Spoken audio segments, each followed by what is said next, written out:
Olá, queridos colegas da 17ª, é um prazer falar com todos. Eu preferi fazer esse pequeno vídeo a pedido do nosso querido colega Luciano sobre alguns pontos de vista do imunologista frente ao Covid.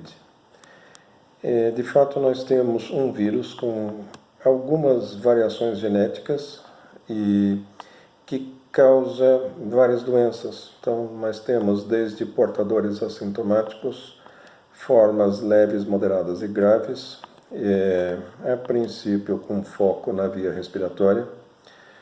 Há alguns casos trato gastrointestinal, são nossas primeiras barreiras, e aparentemente já começou o relato na literatura de complicações mais tardias nas manifestações neurológicas, o que é compreensível porque o cérebro é protegido por uma barreira muito eficiente com relação à parte imunológica, então o vírus é mais difícil dele chegar lá.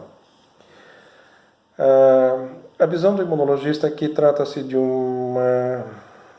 muitas doenças causadas pelo mesmo vírus e que a evolução depende não só dos fatores de risco que nós já conhecemos relacionados à síndrome metabólica, diabetes, obesidade, pneumopatia crônica, asma, tabagismo, imunodeficiências secundárias, doenças crônicas, são fatores já bem conhecidos, a própria idade. Mas o que nos intriga é que existem pessoas que são consideradas saudáveis e de repente pegam essa infecção com cargas virais que podem variar e se dão muito mal, ou têm uma forma muito grave ou terminam até, infelizmente, falecendo. Então, esta é a evolução que acontece frente a algumas imunodeficiências que nós já conhecemos bem. Eu vou citar o caso clássico da encefalite por herpes, que ela é classicamente ligada a uma deficiência do receptor TOL3. Existem hoje os 12 genes de suscetibilidade à tuberculose. Então, a tuberculose é uma doença genética, e o nosso saudoso professor Tobar já falava sobre isso, que tem tuberculose quem pode, não quem quer. E nós, imunologistas, nos arriscamos a dizer que tem complicações de Covid quem pode, não quem quer. Então, nós organizamos um consórcio internacional, cujo link eu já passei para vocês, imediatamente acima. É o esforço genético. Nós estudaremos pessoas abaixo de 50 anos, com uma história de vida saudável e que se deram mal com o Covid. Nós estudaremos a genética dessas pessoas, faremos estudos imunológicos integrativos com o objetivo de identificar quais são os fatores genéticos de suscetibilidade a essa doença. E somente assim poder conhecer a fisiopatologia de fato e poder desenhar um melhor diagnóstico, um melhor tratamento. Eu já adianto para vocês algumas suposições que eu tenho. Todo mundo hoje em dia fala sobre a questão dos anticorpos e a imunidade. Eu lembro que nós temos vários exemplos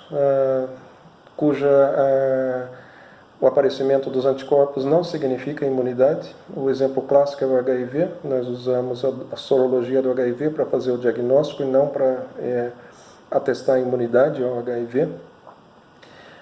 A própria tuberculose é um outro exemplo. Nós podemos fazer sorologia para tuberculose, para blastomicose e constatar que essas pessoas tiveram contato, mas elas não estão imunes. Então, ainda eu, como imunologista, não estou seguro que anticorpo seja, de fato, um fator de proteção para esse vírus. O tempo vai responder e ainda é necessário fazer pesquisa nesse sentido. Recentemente, eu pude analisar um trabalho submetido pelos colegas italianos, que está para ser publicado no Journal of Clinical Immunology. Eu fui um dos revisores. E de uma maneira muito interessante, eles documentaram um grupo de pacientes com imunodeficiência comum variável, com defeitos de células B e T. Tiveram realmente uma evolução muito difícil, apesar de não terem falecido. Mas, de uma maneira muito curiosa, pacientes com agama-globulinemia congênita, ausência de linfócitos B, ausência de anticorpos, tiveram uma evolução benigna da doença. Pasmem. né? Esse artigo vai ser publicado em breve. Ou seja, corrobora a observação que as crianças costumam ter um prognóstico, assim, frequentemente tem um prognóstico melhor comparado a muitos adultos. E qual o grande segredo dessa história? As crianças, elas nascem com a imunidade inata já desenvolvida, mas não a imunidade adaptativa, que é regulada por linfócitos T e B. E isso é uma coisa que vai acontecendo com a idade. A maturidade para a produção de anticorpos, ela vai até a idade universitária, até os 18, 19, 20 anos. Então, isso levanta muitas dúvidas e muitos questionamentos sobre o papel real dos anticorpos na imunidade para o coronavírus. Como imunologista, eu não estou festejando essa história de que encontrar anticorpos significa passaporte para a imunidade. Muito cuidado com isso, sobretudo com os excessos de interpretação política que se coloca acima da ciência. Ainda está cedo para falar que os anticorpos significam imunidade para essa doença. Muito cedo. Cuidado.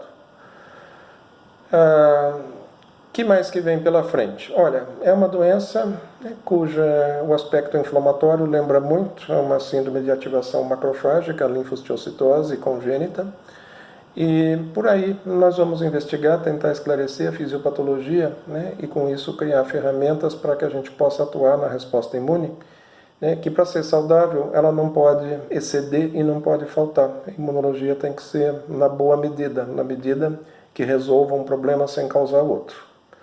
Então não pode ser nem de mais nem de menos. E nós precisamos ainda aprender muito sobre essa doença. Para mim, como imunologista, investigador, isso se tornou um grande estímulo. Tenho trabalhado intensivamente nesse período de quarentena. Já enviamos projetos novos e, sem dúvida, eu acho que eu vou ter ainda muito serviço nos próximos 10 anos. Saudação para todos. Continuamos em contato.